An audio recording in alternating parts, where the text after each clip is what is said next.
এইখন অৰণ্যত ইমান সুন্দৰ পৰিৱেশ। প্ৰকৃতিৰো যে কি লীলা। ইমান সময়ৰ পৰা আমি বনত ঘূৰি আছো, এটা জীৱো দেখা নাই।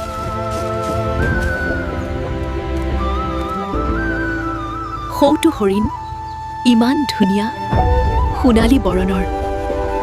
প্ৰভু, মোক সোণৰ হৰিণটো আনি দিয়া। মায়াবী হৰিণ, ইয়াত একো নাই।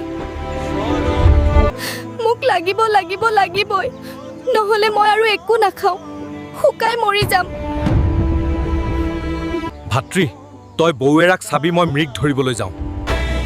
মায়াবী হৰিণৰ মায়াত ভুলিলে বৌ যিয়ে বিপদ নহওক, এইডাল ৰেখা পাৰ হৈ আগুৱাই নাযাবি। খেদি যায়